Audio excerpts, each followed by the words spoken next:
Hey everybody, welcome to episode 81 of the Askdap show, where we answer your Volkswagen Audi questions. On this episode, we talk about, are dealerships staffed with all clowns?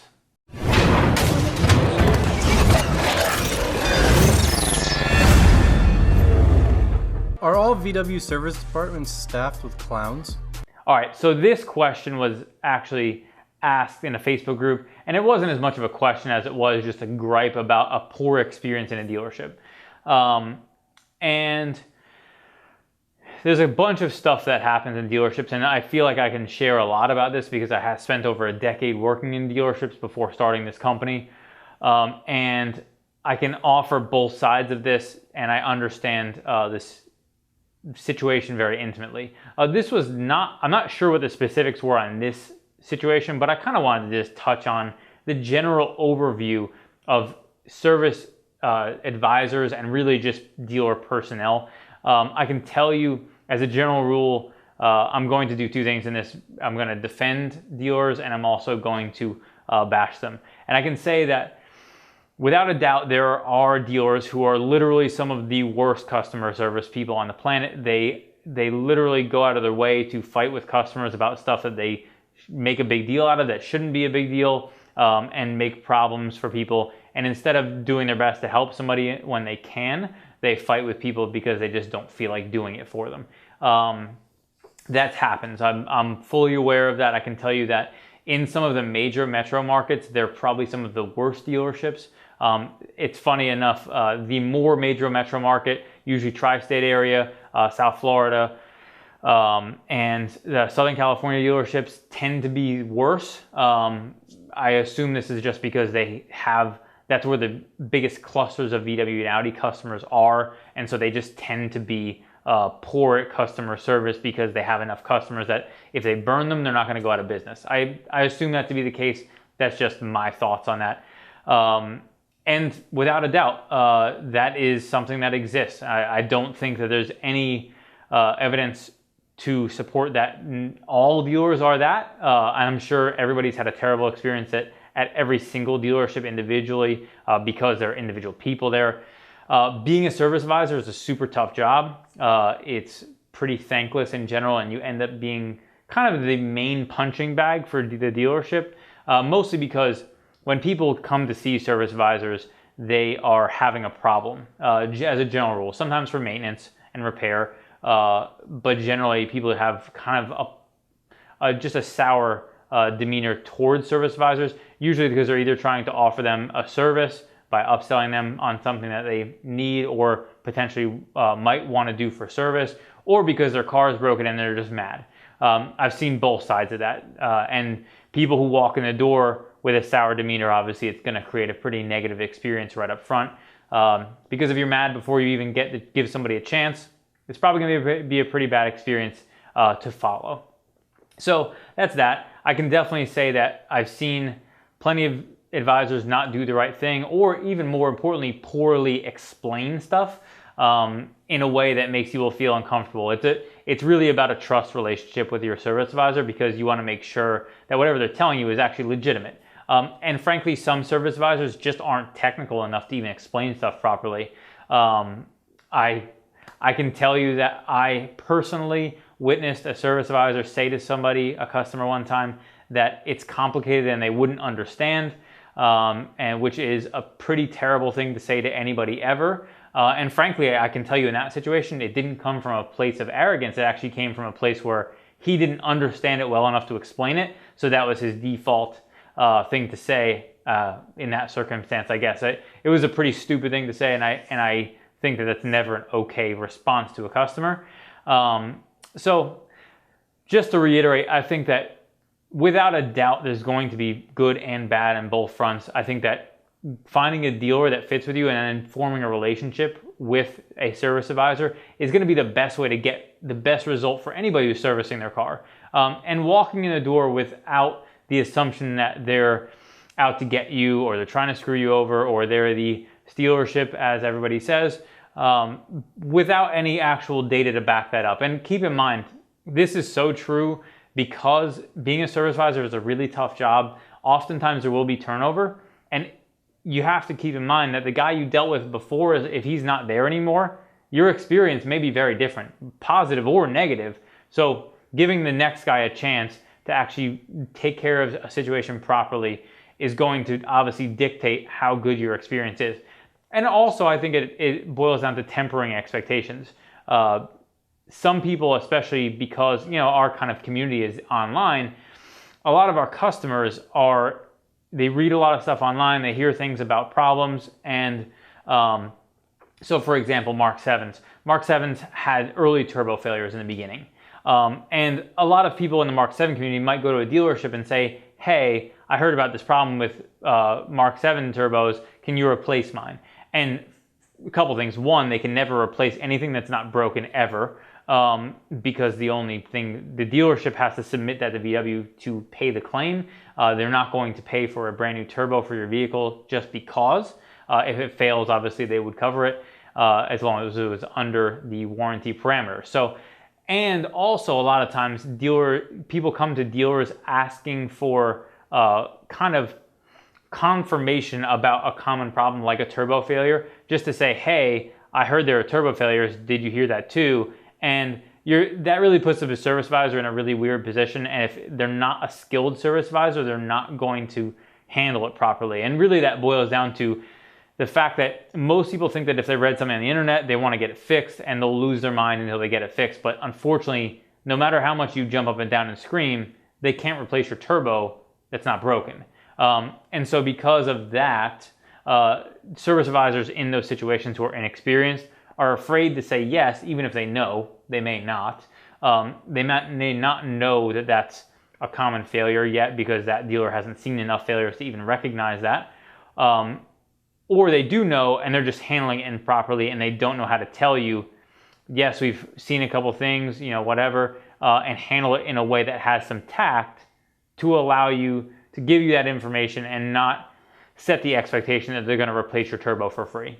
So just hopefully that helps share some insight on that particular subject. I completely understand both sides. Being a customer and being a dealer employee, they're both tough situations. And obviously when you're the customer, you should be taken care of properly. And forming that relationship with a dealer who you know is going to take care of you right is always my recommendation, to make sure that you're going to have a good ownership experience in general. Now, the one thing I actually wanted to touch on this, and something that I forgot to mention, is that there was actually, right before I left to start this company, I was at a parts and service managers meeting. It's basically all the national parts and service managers get together, and there's a big corporate meeting that happens. During that last meeting, I can tell you that this was right around the time, 2012. So right around the time when VW kind of had planned to ramp up sales, and they were starting to ramp up sales with the Mark 6 Jetta and the new Passat, and then rolling into some of the other new models around that time. So VW's concern, it was clear to me at that meeting that their number one concern, while sitting in a room with hundreds of parts and service managers, that they were going to increase the volume and then poorly manage the customers, alienating people from the brand, which is actually what happened in the early 2000s with the Mark IVs, because there was a high rate of failure around a bunch of parts, and not just because the dealers were bad. This was a massive parts problem in the early days that caused this. But dealers were scheduling people 2, 3, 4 weeks out for anything that was a warranty job, because they would take the good work first, and then as they saw fit, they would schedule warranty work for customers' repair. So during that time, there was a lot of concern around alienating customers, and so I can tell you that VW corporate definitely was pushing to make sure that all these people understood that there is an influx of customers coming. You need to make sure that you're taking care of these people properly, because failing to do so could destroy VW as a brand and the product, which obviously by default would trickle down to less business for all VW dealers. So just want everybody to understand that VW takes this pretty seriously. There is a complicated relationships between dealers and corporate to make all that stuff mesh together. So also something to be aware of, and I never recommend this as a default, but if you're having a problem with a dealer that they're not taking care of you properly, and it's legitimate, keep in mind that's kind of a little asterisk here, that VW customer care is a good option for you because they can kind of force the dealer's hand a little bit if they're not doing the right thing to do the right thing. But it's something to be aware of, that basically what happens when you call VW customer care in a situation, if it's legitimate and they're actually going to force the dealer's hand, they're then going to contact the people that you're already in contact with and try to get them to do it. If it's legitimate, they'll force them to do it. If it's not, they won't. And that is something that I recommend as a last resort, because that's not going to get you in the good graces of anybody. No one's going to want to work with you if that's the first thing you do as soon as they tell you something you don't want to hear. You want to try to resolve kind of any situation you have with anybody first before you default to going to customer care for help.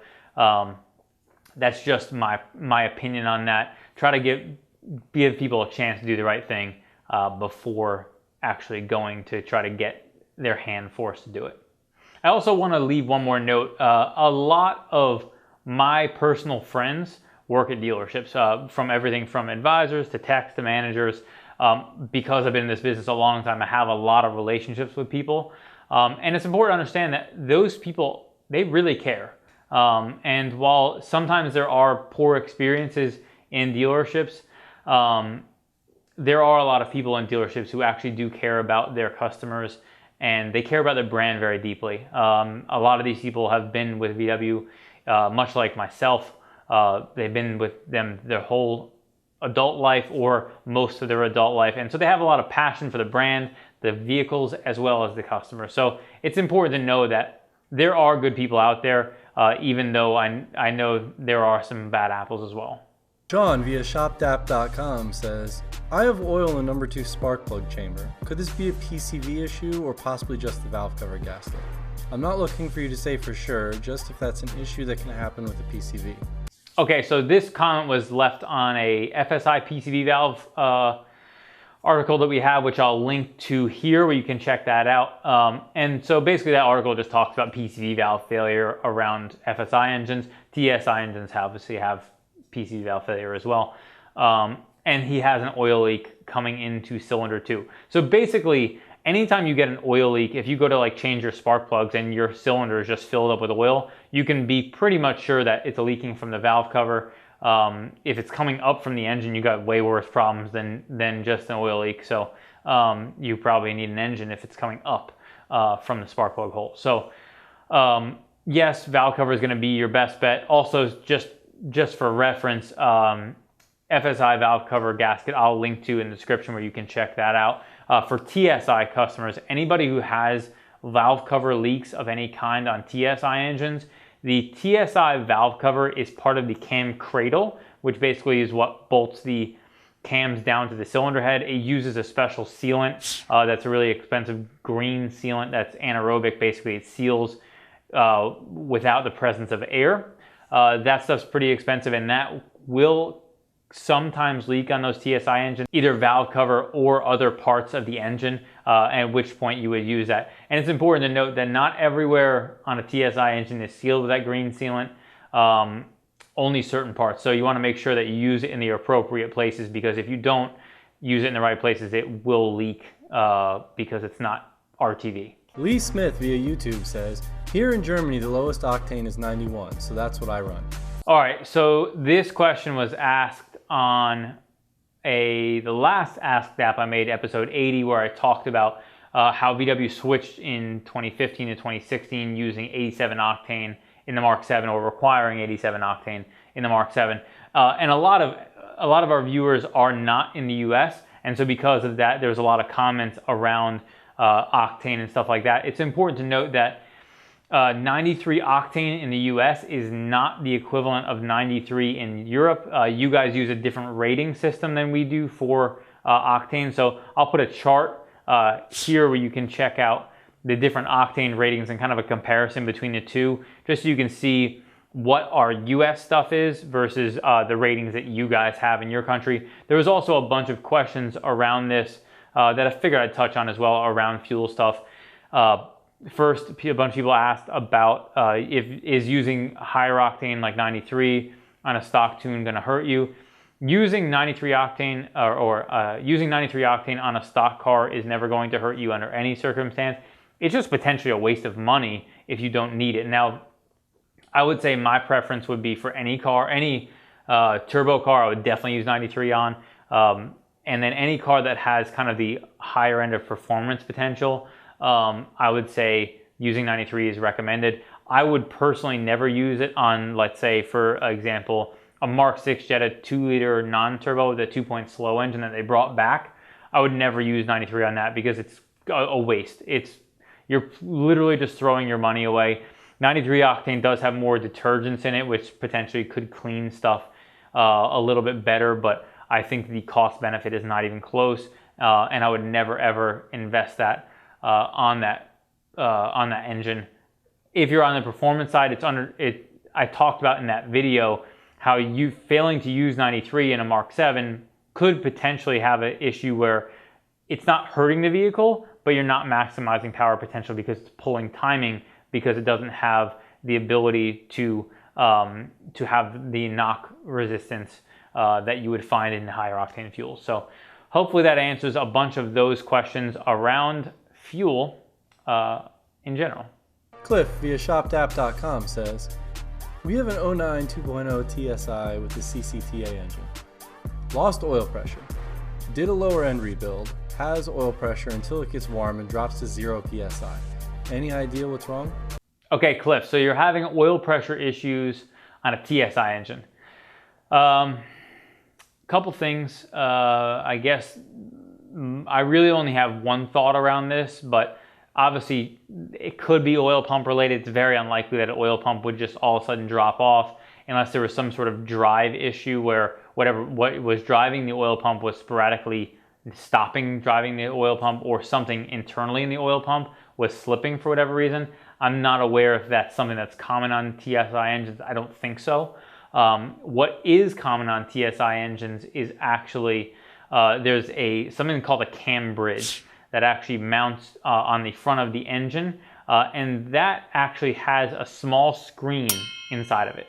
And what happens is that screen will become dislodged, which will then get stuck in the oil system. That screen actually is right near where there's an oil control valve, which controls variable valve timing stuff.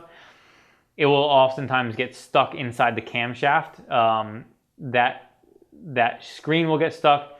If you have any buildup of any kind around that screen, it could potentially clog the oil flow, which would then potentially create that scenario where you're talking about, where maybe it heats up, that piece dislodges temporarily, completely blocks the oil pressure, and then obviously maybe over time it will then slide out of the way in some way as the vehicle cools down. I can't say for sure, but that would be a route that I would look at. The cams potentially, I've heard a lot of people replace complete camshafts and that cam bridge, and then it's not a solenoid, but that valve assembly as well, all in one to try to combat issues like that. I've heard of that being a thing. I know those screens have been something that for a while now are quietly kind of out there failing, and so looking at that cam bridge is probably a good choice to look at and see if that potentially is causing an issue. If that screen is not there, obviously it's gone. It's gone somewhere in the engine, and you want to try to do your best to find it. Finding it's going to be tough. It's probably lodged somewhere where you're never going to find it, which is why people would replace things like that valve and the cam to try to alleviate that problem. So hopefully that helps, and good luck tracking down your oil pressure issue. Thank you so much for watching episode 81 of the Askdap Show, where we answer your Volkswagen and Audi questions. If you have any questions or comments about the questions asked in this show, be sure to leave in the comments below. If you like this video, be sure to give it a thumbs up and subscribe for more like it.